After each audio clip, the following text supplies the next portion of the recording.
Whakalawhala atu, hane hado tolu do walatala tutupu ke lata mai pone. Good evening, and these are our stories for tonight. O te he whakawhono niwe e ko taha Swedish Internet Foundation ki whakawhilianga ki Lalimoa .nu. Niue government sues Swedish Foundation over domain name. Komi langmatai i lilifu palemia ke lata moihana do malalo sino I New Zealand. Honourable Premier Sir Toke Talangi seeks medical help in New Zealand. Amanaki ke tuku mo te kia e taunga hua he tau inisinia ko taha e New Zealand. New Zealand employees plan to go on strike. Koi aho tuwha palepale he aonga tukolonga he tau uawhi Hongkong Mawalu. Niue High School Prize Giving for 2018. Kamata toi uwha he tau matako he tau whiwhine ki Whonokola. The Niue Council of Women starts their pandanus plantation. Kua whakamooli he whakatu whono haniwe e halo tolo a amamanakianga ke liu uta e kautaha Swedish Internet Foundation ke he whakawhilianga ki liua ki mai e .nu. Fuafua ua 10 miliona tupe Amerika kua nākai maua he whakatu whono niwe ha koe whakaongaanga he .nu. Whakailoa ai e lilifu Sir Toke Talangi nākai maua niwe e tau munuina mai he whakaongaanga he .nu. 4 miliona tālane e maua niwe ha koe tau whakatokatokaanga laiseni kua uka moi vihu ke fuakianga koe .nu. Whakailoa ai e lilifu Sir Toke Talangi nā kai maua niwe e tau munuina mai he whakaongaanga he .nu. 4 miliona tālane e maua niwe ha koe tau whakatokatokaanga laiseni kua uka moi vihu ke fuakianga koe .nu. Ne whailoa ai he loia ne langmatai niwe ke motu ko Sweden ko Pa Brumark ke Litio New Zealand nā kai lata e kautaha Swedish Internet Foundation ke maua .nu he tau uawhi Hongkong Matolu. Nā kai koe lalianga whakamua nei he whakatu whono niwe ke maua mai e .nu he kautaha Swedish Internet Foundation. Pia mai e matako Swedish Internet Foundation nā kai hako i tau talahawanga nei hako i mumui tua ni alo tōle ke tau mata whakatu whono ke whakaongaanga he .nu. Koe .nu whakangahua mai le veki ke kautaha I Sweden moi lahi e mahuinga ke tau whakaongaanga kupenga hila ke he motu. Pia mai a Brumark fuafua tasio le ngofule miliona tāla hani wen ni ei maua mai he whakafua matahingoa .nu mai he Hongkong Mawalu e tau tali mai he maua he kautaha Swedish Internet Foundation e .nu. Government has confirmed it is suing a Swedish company to take back control of its internet domain and about US 20 million in estimated lost income. It is being reported that the lawsuit against the Swedish Internet Foundation was filed in November in the Stockholm District Court. The court has not yet decided if it will hear the case. This is not the first attempt by the government. Previous cases were unsuccessful. Premier Sir Honourable Toke Talangi said Niue has missed out on millions of dollars worth of revenue because of a complicated licensing agreement over the .nu domain name.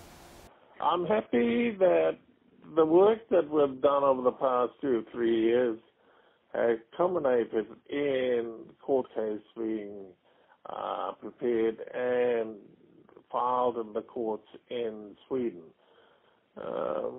We hope that they will agree to take the case because ultimately they have cheated us. This is IUCN and this new company in Sweden have cheated us. They have taken a national asset, they sold it, they made lots of money for it. They gave us what? Free Wi-Fi, internet right around the island, slow.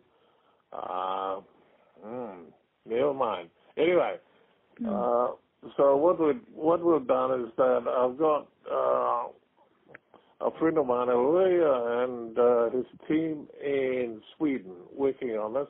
We've been working on this for the past 6 months, I suppose, and we're finally able to file a case in the courts in Sweden. Why have I bothered about this after so long? Because the amount of money you're talking about is anything from $20 million, maybe a lot more than that. I believe that it's in my interest and the interests of the Niue people that I represent, that we do our best to see if we can get some returns from the funds that have been raised by these people or by selling .nu.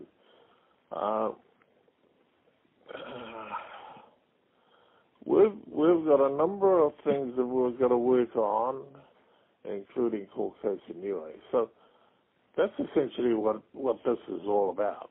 I understand this is not the first attempt? This is not simple. This is not a simple court case. It's complex. It's based on Swedish law, which I understand they have contravened, so therefore we're taking them to court. Don't be surprised if we do the same with the other people before that. So this is, in some respects, a tester. But the fact of the matter is that I'm satisfied that we've done our best in the Brisbane moment to try to get a better return for .nu, which after all this time, we've actually got nothing. I mean, you hear stories about them making $100, $200 million, and you think, what can we do with $100 million? Pa Brumark, a lawyer for Niue's government in Copenhagen, told Radio New Zealand the Swedish Internet Foundation took over Niue's .nu country code top-level domain without consent in 2013. In a statement, the Swedish Internet Foundation denies it's breaching any laws or its own charter by administering Niue's domain. It says, since most of the active .nu domain names are registered in Sweden, it's an essential part of Swedish internet infrastructure. The Swedish Internet Foundation focuses on maintaining and administering .nu in a robust and stable way, the company said in a statement. Brumark said the case could be settled within 6 months or less if the foundation agreed to a settlement. According to Brumark's estimates, Niue had missed out on around US $150 million over the past 18 years because it had never had control over its country code top-level domain. Kua mole mole e nofo atu he lilifu palemia se toke tālangi ki New Zealand, ha koe hana do malalo sino. Ne whailoa ai he lilifu palemia ki he whainga hua whakapuloa, leo koe le kua hana hui, ka kanoia ne mole mole hana nofo a ia I New Zealand, lang matai atu ki he tau e ke kafo. Ke mao nei, nā kai I loa mitaki, koe limai a whē I lilifu palemia ke motu. The Premier Sir Toke Talangi is currently abroad for medical reasons. Sir Toke Talangi has told BCN he is having difficulties with his leg. It is understood Sir Toke Talangi is receiving medical treatment in Auckland. It is unknown when the Premier will be returning. Wa mamanaki e tau tanga hua ke kau tā wakalele ha New Zealand ke tukumotu hia e tau ngā hua e au ua whumata ke ua whumatolu he mahina nei. Whangfuma ua ia whi pāsese ne kua amanaki ki laui e tau puhala o whenanga he kautaha e New Zealand. Kua manaki ke molea tā awhi nisinia ke tukumotuhia e tau ngā hua ha koe tau totongi moi ei whai talianga mai he tau whakatutalaanga moi kautaha wakalele New Zealand. Ke mau nei tu mo anga ia e tau whakatutalaanga ke lali ke tau whi e strike. Kua manaki e kautaha e New Zealand ke whailoanga ke tau pasese, ka tata atu ke a uafunu mataha, ka ilo mōli ko tūmau e strike po ke nā kai. Nā kai whaitali mai kautaha e New Zealand he lali TV Niue ke matutaki ke maua, ko i lau ia whewhe o e hoko mai anga he wakalele he a uafunu mataha, ke uafunu matolu he mahina nei. Close to 42,000 Air New Zealand customers booked to travel domestically and internationally from the 21st of December now face potential flight cancellations. Air New Zealand states the Aviation and Marine Engineers Association notified the airline of a total strike by almost 1,000 unionised employees. The unions representing Air New Zealand's engineering and logistics workforce have confirmed they have served a 3-day strike notice to the airline. The action is scheduled for December 21st, 22nd and 23rd. Urgent talks between Air New Zealand and unions are underway in a bid to stop the strike by the airline's engineers. The airline states it will communicate with customers booked to travel on 21st of December, closer to the travel date, if these workers go ahead with their strike action. BCN News was not able to get a response from Air New Zealand if the strikes would affect flights to Niue on the 21st to the 23rd of December. Ne whakahoko ai e tuwha pale he aonga tokolunga ki Awhalaile he whaitap kwa mole. Tu mo e aonga tokolunga ki whakamahuinga e wangahau Niue mo I matapatu he aho, whakaonga e wangahau Niue ke lali ke tauwhi mo I whakaonga he tau whanau ki tau mga aho osi. Tokolonga I tau mamatoa mo I tau mga whaoa me ko whakalataha mo I mo a mamanoki ke whai pale hale tole tau whanau ke lata mo I tau whakauka mo I tau malolo ke he tau mena aonga he tau. Tau whanau aonga ne mahomo atu e makaka ke tau whakakoanga ke wahenga fitu, ke wahenga whangawhunu matolu, ko Nive Heko, ko tu wahenga fitu. Annalise Kavihi, mai wangahanga Rolu, Alex Douglas, wahenga hiwa, Kyra Poihenga, mai wahenga hongfulu, Georgia Valiana, mai wahenga hongfulu mataha, Emu Mangatongia, mai wahenga hongfulu maua, mo Soraya Mangaoa, ke lata mai wahenga hongfulu matolu, oi Ducks he aonga tokolunga he tau uawhi hongfulu mawalu. He whaosi e aho ake e whetoko lakapi he matakau aonga, moi school leavers pihia foki moi wheua ne te polo he whanau whiwhine koutua ua e tau matakau aonga ki he lakapi moi ne te polo. Students of Niue High School celebrated the end of the year with the school's annual prize giving last Friday, where parents, guardians and families gathered at the multi-purpose hall. The day was themed Use Wangahau Niue, encouraging students to always speak the Niuean language.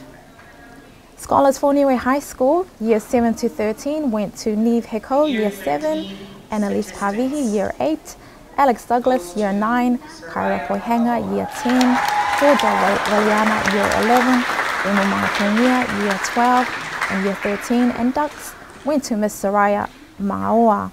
The prize-giving celebrations ended with a rugby and netball match between Niue High School students and school leavers, where Niue High School won both games against the leavers.